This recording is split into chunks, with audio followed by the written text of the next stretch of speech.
Hey everybody, thank you for attending today's webinar.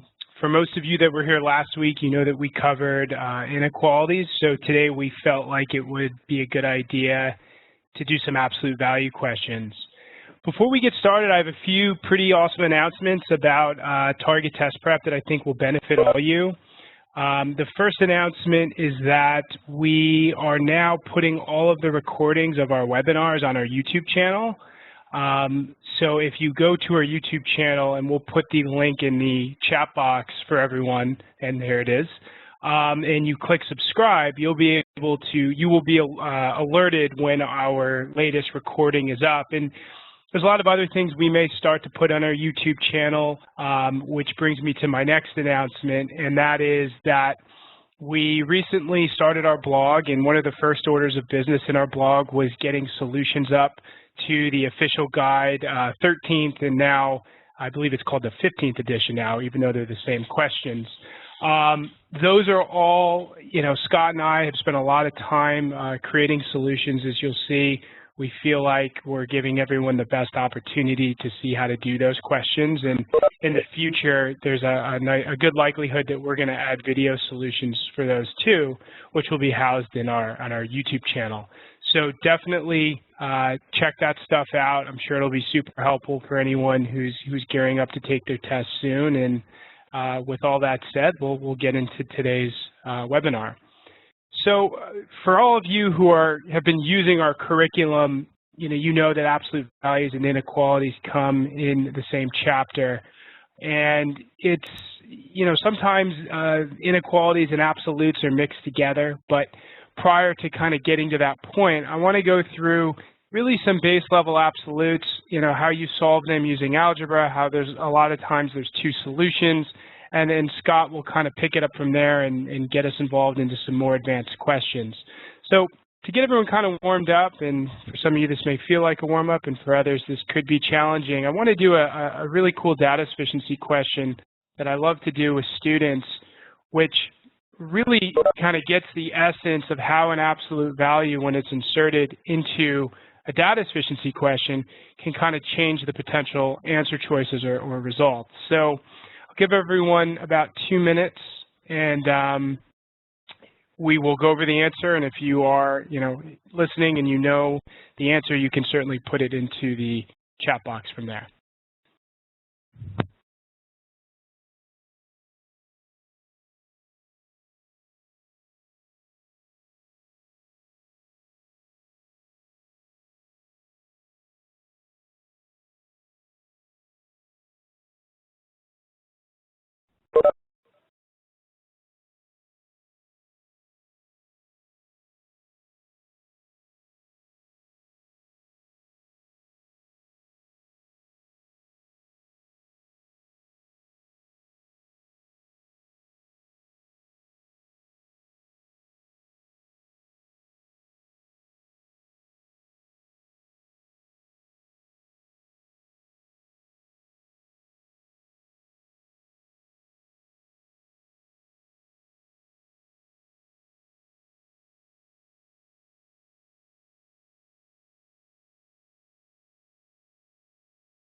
Okay, so that was about 2 minutes there. I really like this question because, you know, one of the things that is important about, you know, really getting into the nitty-gritty of data sufficiency is you're always looking for things that stand out. So, for instance, why are they asking in this question, what is the absolute value of x plus 10, as opposed to asking about just x plus 10?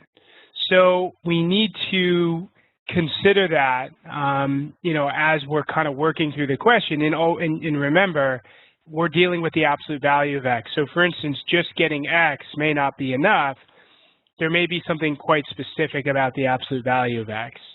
So we move on to statement 1, and we'll notice that we have x squared equals 100. Well, we know that if we take the square root of both sides here, we get x equals plus or minus 10.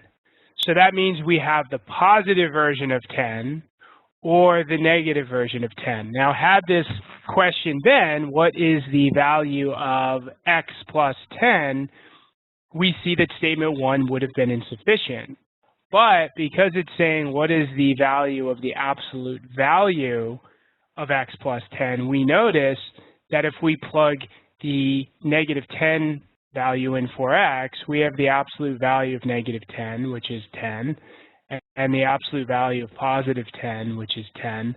So we see that regardless whether we use the positive or negative version of 10, we have ourselves the same answer. We can say that statement 1 is sufficient. Statement 2, on the other hand, says that x squared equals 10x. And what I love about this question, besides the fact that it's providing an introduction into absolutes, is that we deal with this type of question a lot in our linear and quadratic equations chapter in one of the equation trap sections. And the one thing that we teach is that when you have something that looks like x squared equals 10x, although our mind may be saying, well, gee, I want to divide by x to cancel out an x and simplify this, we're actually not allowed to do that. And the reason we're not allowed to do that from a math perspective is because if x were equal to 0, we would create an undefined equation. We can't do that. So instead, we need to get everything set to 0. We need to factor out. And then we need to, again, solve for x. And what we'll notice is that x can either be 0 or x can be positive 10. And if we plug that back into the question, what's the value of the absolute value of x plus 10? We see that when x is 0, we get one answer, which would be 10. And when x is 10, we get another answer, which would be 20. So we can say with confidence that the answer here is A. Now, what I want to get into next is a little bit more equation-based with inequalities. Now, this first one that I give everyone, it may be pretty simple for most of you, but it's going to bring up a few very big points. And then we're going to get into some harder ones kind of using this knowledge. So let me put this up here. And again, when you post your answer choice, you can post it to the whole group, to everyone. And I'll give everyone a few minutes to work on this.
Okay, I see a lot of answers coming up, so this would be a good time for us to get into this question here. So the first thing I want to talk about is the basics of when you have an absolute within an equation. Now keep in mind, it's a singular absolute that we're dealing with. Double absolutes, I believe I'll have time to get to before Scott gets on, but singular absolute isn't bad. And what we're doing is the first thing we always want to do is we want to isolate the absolute value. So for starters, you can kind of treat this like a regular equation, you know, in the sense of, well, we're going to bring the 5 over, the negative 5 rather, and that's going to give us 25. We can even divide both sides by 5 in front of the absolute, and then we're left with 2x, the absolute value of 2x minus 1 equals 5. So what we do is we need to determine the positive version of the absolute and the negative version. And what I mean is we're going to make everything, well, I'll get to the negative in a second. The positive is much easier. For the positive, all we're going to do is drop the sign, the absolute sign, and solve out. So we have 2x plus 1, is 5. We have 2x equals 6, or x equals 3. The negative version, what we're going to do is we're going to create a parenthesis, and so basically what we did is we took the absolute value sign, we made it a parenthesis, and now we put a negative sign on the outside of it, allowing us to then distribute that inside of the parenthesis, giving us negative 2x plus 1 equals 5, negative 2x equals 4, or x equals minus 2. So we see we have x equals 3, x equals minus 2. Notice the question says, what is the sum of the possible solutions of the equations? The sum is 1. You know, remember everyone, and I talk about this a lot, this is another instance where if you're not reading exactly what they're asking for, you could have made a mistake and you could have said, oh, the answer is a 3 because x was equal to 3. But remember, it was asking us for the sum, so we need to keep that in mind when answering questions, especially questions you know, that you believe are certainly in your wheelhouse. So to step up the difficulty here, what I'm doing is inserting a quadratic into the mix of absolutes because there's no reason why they couldn't ask you this or you couldn't see this on a test. So I want everyone to take what I just taught them or what they already knew from the previous question, which is testing for the positive version and the negative version of what's inside the absolute, and then we'll go through this together in about 2 minutes.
Okay, so that was about 2 minutes.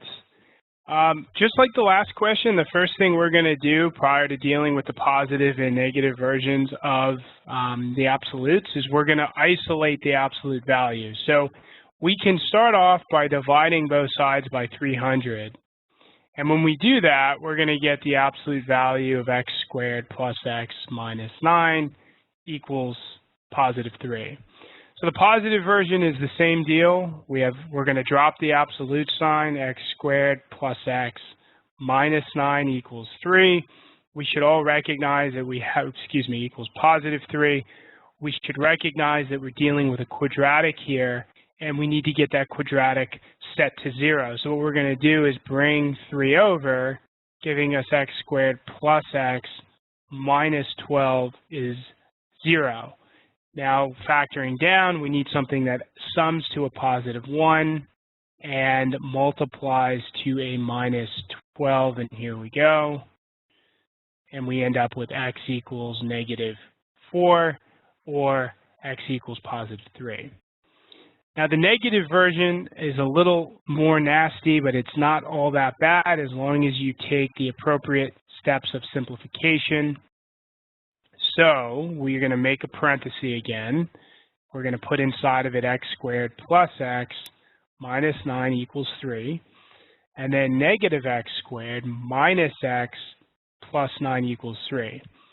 Now, this is a personal preference, and it's something I always share with my students. Certainly, we could bring the 3 from the left to the right and keep the x squared negative, but I like things to be as similar as possible every time I deal with a particular type of GMAT question. And this is certainly us factoring down a quadratic, and my preference is to make the x squared or whatever variable squared we have positive. So what I'm going to do is I'm going to bring everything over from the left to the right. Now, when I do that, that makes the x squared positive. It makes the negative x positive. And then, of course, we end up getting a minus 6 because we have a minus 9 combined with a positive 3. So the last thing we're going to do here is factor this down.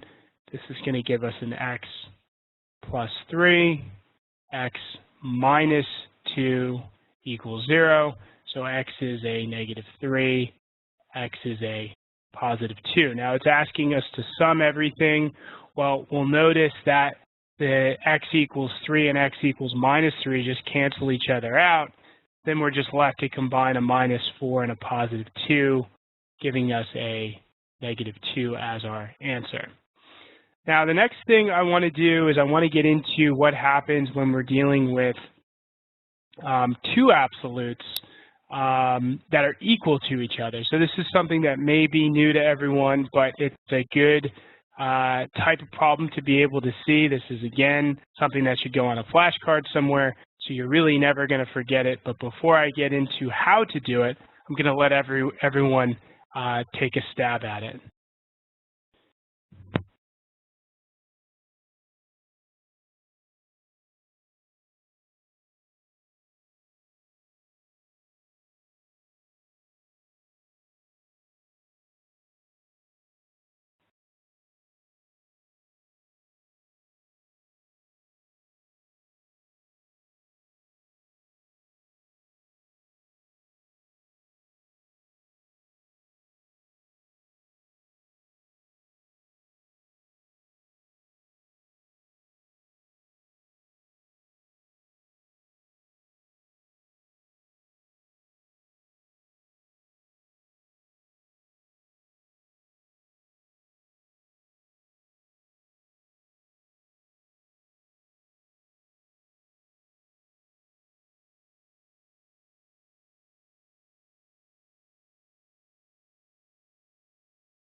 Okay, so this is a great question, and I see a few people had put the trap answer here, and there's some really great stuff we can talk about. Now, what we've done so far with absolutes is we have done the positive version and the negative version. Now, because I have not taught you otherwise, if you haven't read our absolutes chapter, what you would believe to be true here and how to solve this is you would do the positive version, the negative version. But there is an issue with that. And let's kind of talk about what that issue actually is. So if we do the positive version, we get 16x plus 14 equals 8x plus 6. And we can do some combining. So we can bring the 8x here. We can bring the 14 over here, so we get x is -1. Now, if we do the negative version, all we're doing is we're multiplying this entire equation, this positive equation, by -1. And that's giving us 16x minus 14 equals minus 8x minus 6. And then we're going to solve out. Once again, we can bring the 8x over. This gives us -8x. Bring the 14 over. That gives us +8. Notice we get x is -1 again.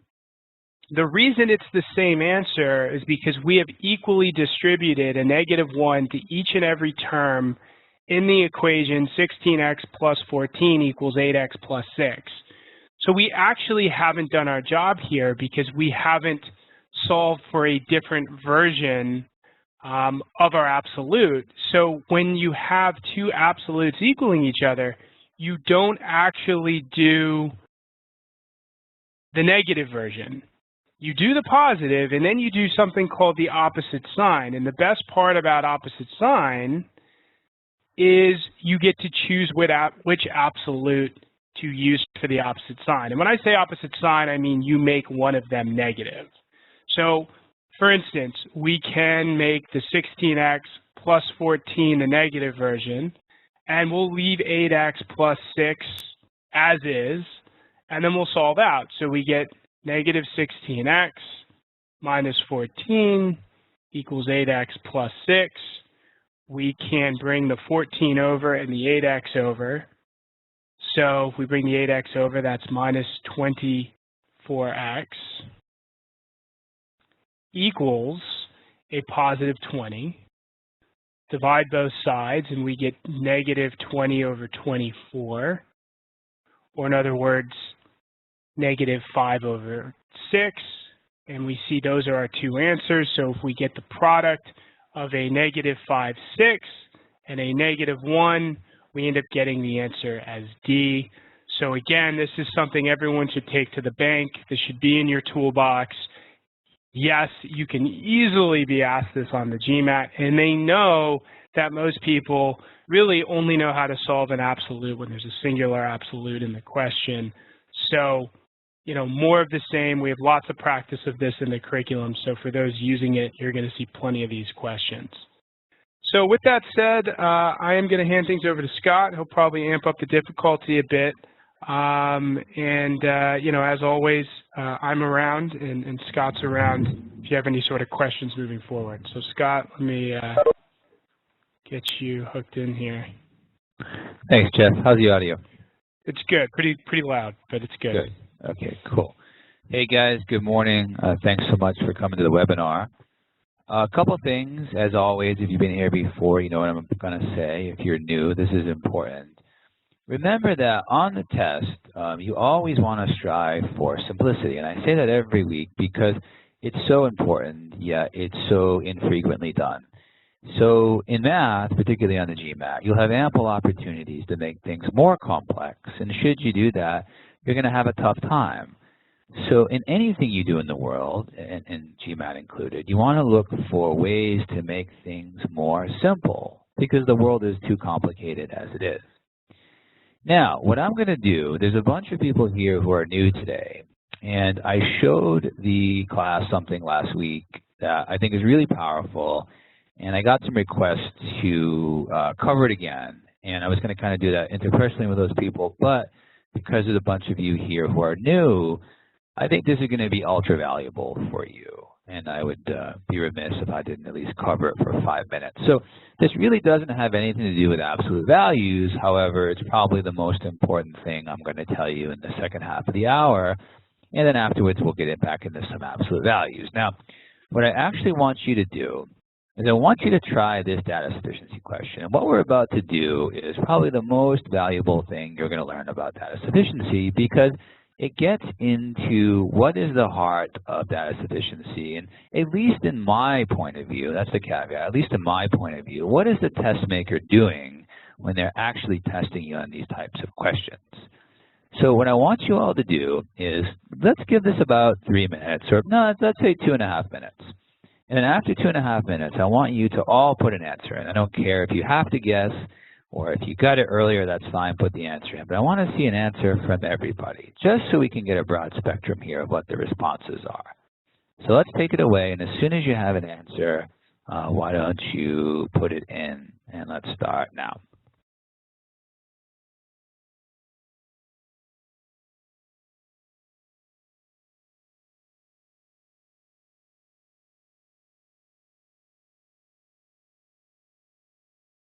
And guys, make sure you put the answer to everyone so they can get some value to it and see what other students are putting. So make sure it's up to everybody.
Hey guys, check your chat. If it shows that you posted an answer privately, just repost it so it's to everybody. You can kind of choose down the bottom right whether you send it to a specific person or to everyone. So just check everybody and make sure you resend it so everyone can see.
All right, guys, we're coming up on almost 3 minutes. So if you haven't given an answer, just make your best guess, just so we can all benefit from seeing the entire distribution of answers. So if you haven't answered yet, just make your best guess. I'll give you 10 more seconds, and then we can start talking about this.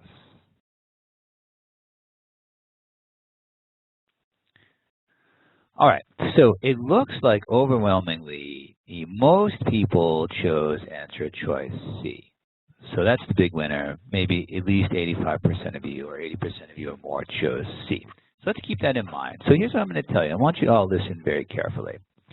So, and this is obviously an oversimplification, and I should say that most of these ideas, if not all of them, don't belong to me. These are this is work that many cognitive scientists have done, and I'm just piggybacking on what I've read from other people. So, in general, when we think, we kind of use, at least according to some cognitive scientists, two pathways in the brain. Okay, and this is ultra important, so please pay close attention. We use what's called a type 1 pathway and a type 2 pathway. Type 1 doesn't require much energy, so it's very easy to use. It's very fast. It makes really broad sweeping stereotypes. It makes very large generalizations. And in general, it's pretty comfortable to use, right?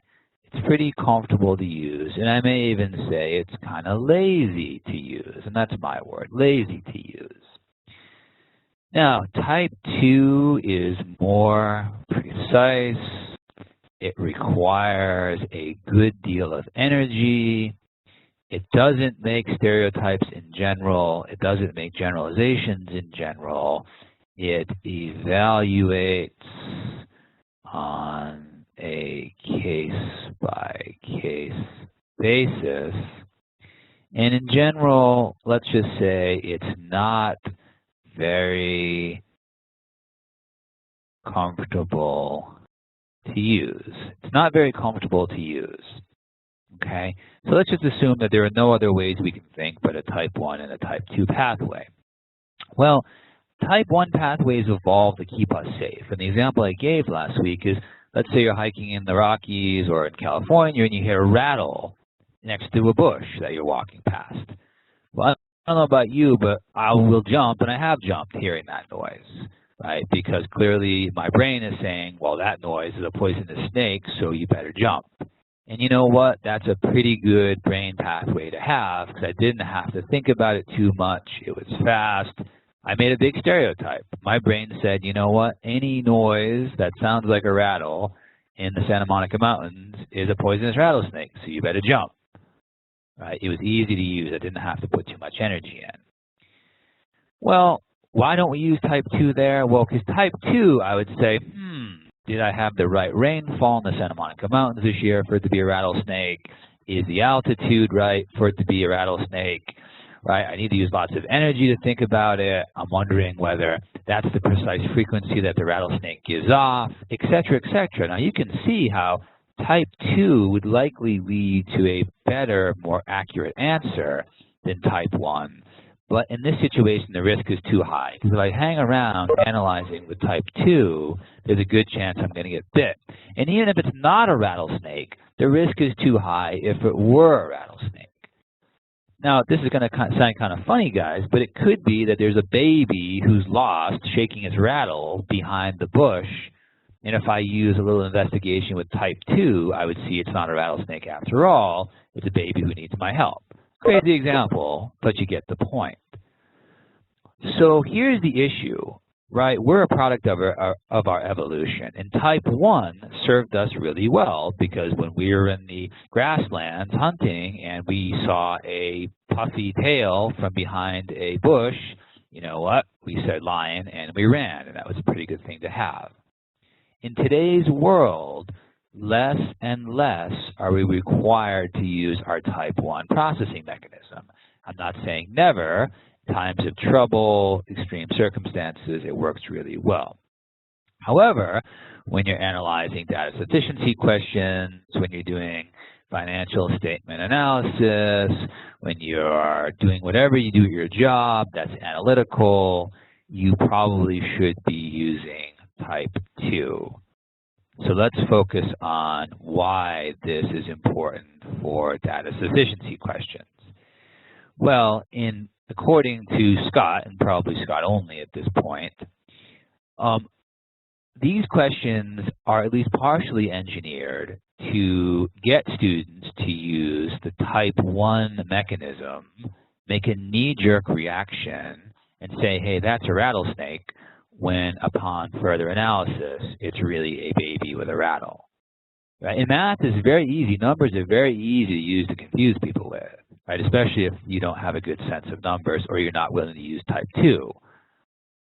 When you're solving any type of GMAT question, especially data sufficiency, you have to accurately engage type 2.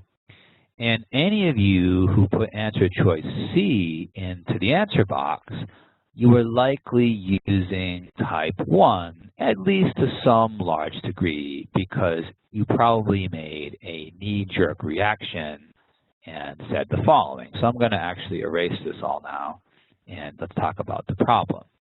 You probably said the answer is C because you said, well, have n cubed minus n over x. Well, if I hope to get an answer, I'm going to need a value for n, and I'm going to need a value for x. And that's actually, guys, don't take it the wrong way. It's meant to help you. That's a really lazy way of analyzing the problem. And I'm not saying the answer choice can't be C. Obviously, it can and will be C at times, but it probably was just too lazy of a way of analyzing this. Okay, so this is probably following the type 1 pathway.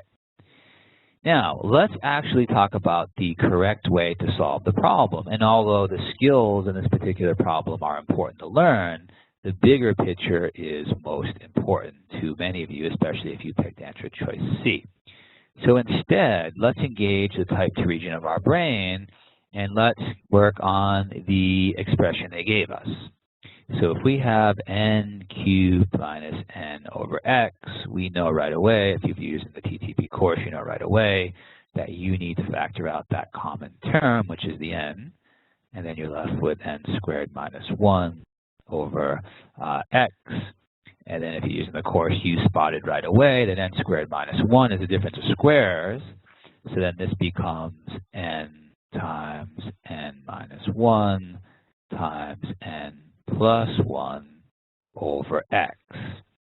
And getting to this step is really, really, really important. Okay?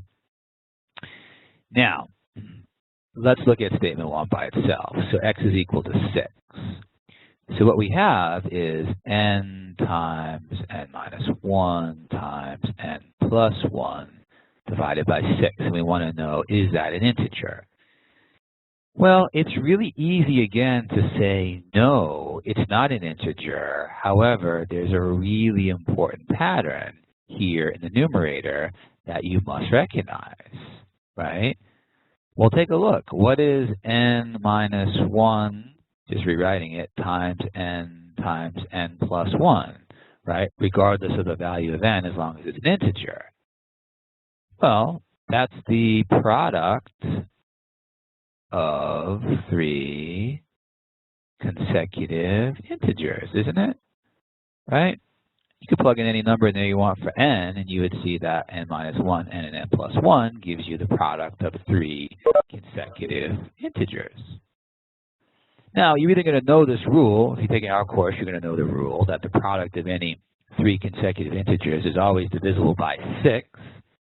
And if you didn't know the rule, you could try it out. For example, you could just start seeing what happens. Like, what if it were 7 times 8 times 9 over 6?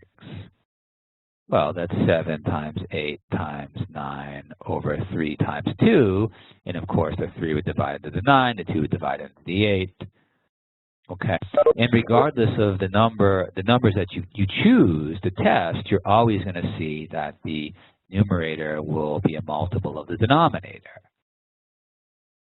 Okay, you'll always see that the numerator will be a multiple of the denominator. So what that means here, guys, is statement 1 alone is actually sufficient to answer the question. Yes, this always does have to be an integer. Now, that required a lot of type 2 thinking. If we were lazy about our approach and just superficially looked at the information, we're going to say, no, no way, it's not sufficient. How could it be sufficient, right? And I think a lot of you probably did that. So we're down to cross off B, C, and E. It's either A or D. And statement 2 alone, so n is equal to 2. Well, we already know at this point we don't need the value of n to answer the question. Okay, we don't need the value of n to answer the question. Okay, guys, so here's the fact of the matter that we want to talk about now. The deal is you have to engage the type 2 mechanism of your brain. So forevermore, when you are studying data sufficiency questions, you have to be careful to not fall into traps that are laid for you. And the way you're going to do that is to focus. You got to put in effort. It's hard work. Don't make knee-jerk reactions on these question types, because if you do, you're likely going to get them wrong more often than you get them right. Okay. Now, just curious, would you all quickly just put I don't care what you put in, put it like a capital I or put a number 1. Put it in the chat box if after hearing this you feel like you made a type 1 error. I'm just curious. And you can do that while I'm getting the next question together. So I just want to see if any of you feel like you have type 1. Okay. Okay, so this is good. So I'm glad people are brave here. And this is a learning experience. So, you know, we're just taking a look. So, okay, yeah.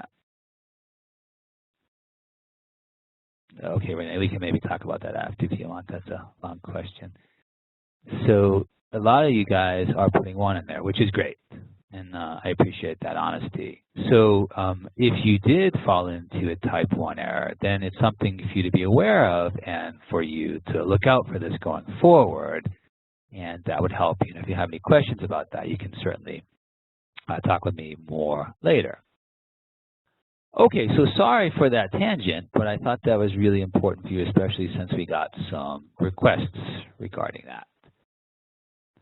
Okay, so what we're going to do now is we're actually going to do some absolute value work. And I'm going to get another question ready.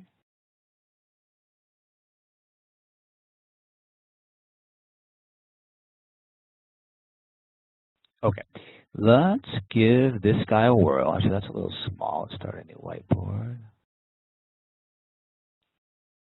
Okay, let's give this guy a whirl. We'll try for a little over 2 minutes, and we'll see how we do.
All right, guys, that's a little over 2 minutes. Let's give this a whirl.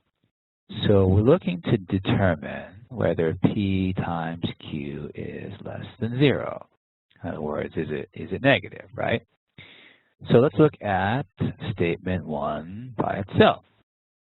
So I want you to think about this carefully. How can it be that 14 times the absolute value of P plus the absolute value of Q is equal to 0? How can that be true? I mean, how could that be the case?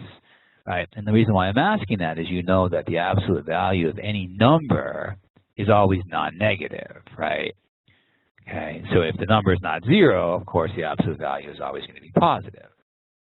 So what does it mean here?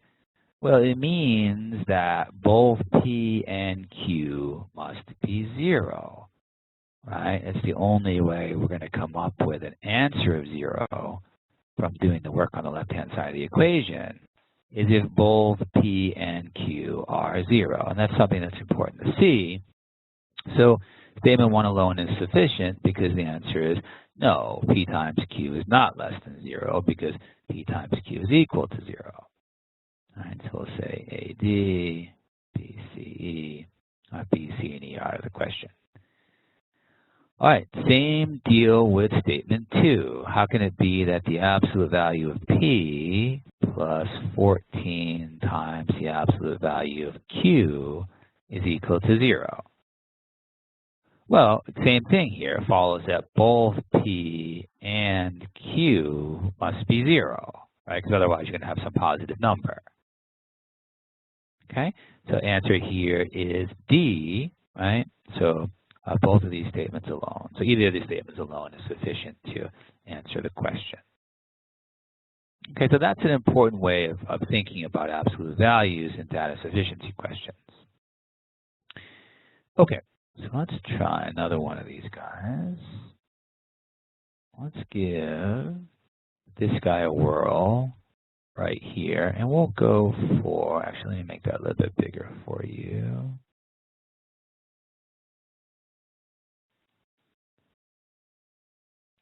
I'm going to repost that on the screen.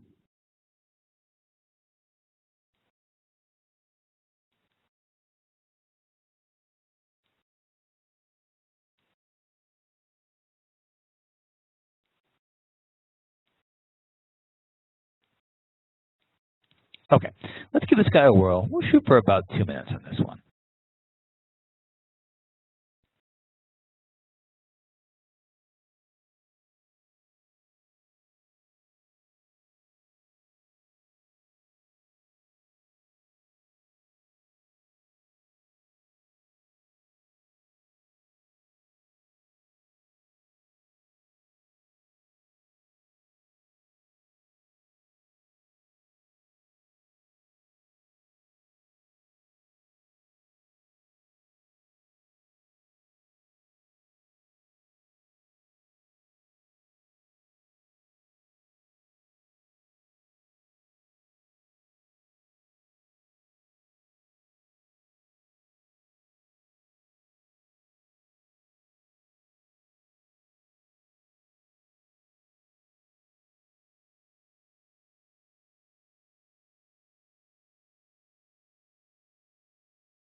Okay, guys, let's give this a whirl. This one's a little bit more difficult.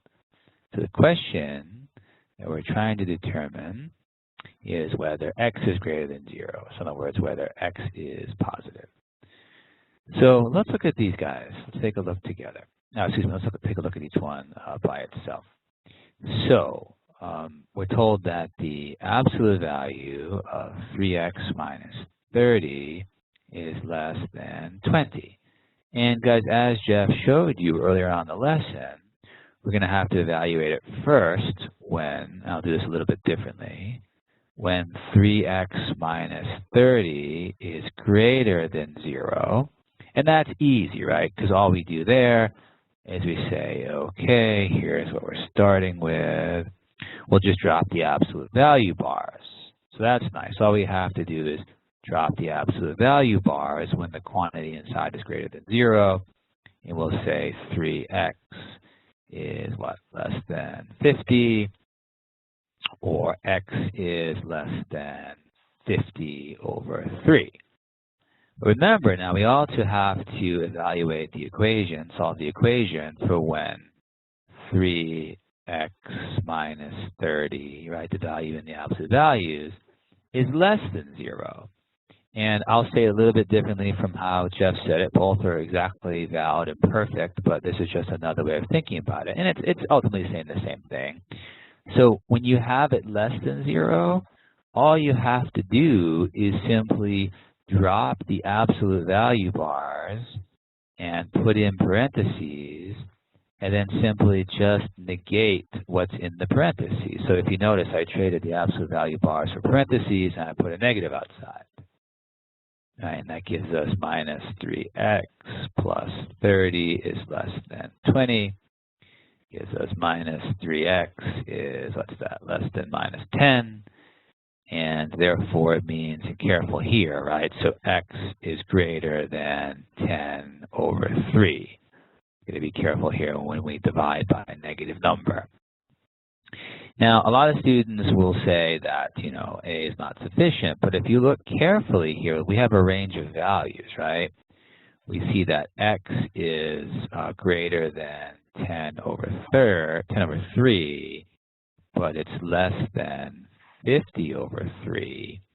Well, any number in this range is a positive value, isn't it? So that does answer the question.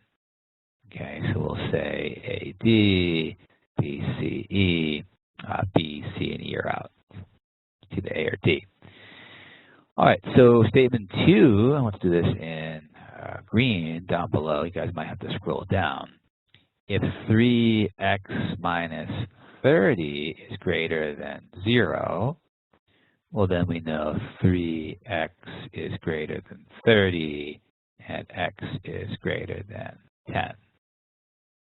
Okay, so if x is greater than 10, it must also be greater than 0. So that answers the question as well. So the answer here is D. Now this one was a little bit more mechanical. You really just had to understand how to handle the absolute value equations. So, what I always say at the end, guys, is make sure you're practicing with the proper materials where you have good explanations and you feel like you're really learning and making progress. I encourage you to give our stuff a try. If you have any questions, certainly you can send me an email. It's really easy. It's Scott@targettestprep.com or Jeff @targettestprep.com. And otherwise, we appreciate you guys coming today, and I hope this was helpful for you. Please do fill out the feedback form because we'd be more than happy to tailor this to the participants. So if you have any feedback, it's only going to make the experience more meaningful, more valuable for you. So otherwise, guys, have a nice Tuesday, and we'll hopefully see you all back here next week, same time. Okay, take care.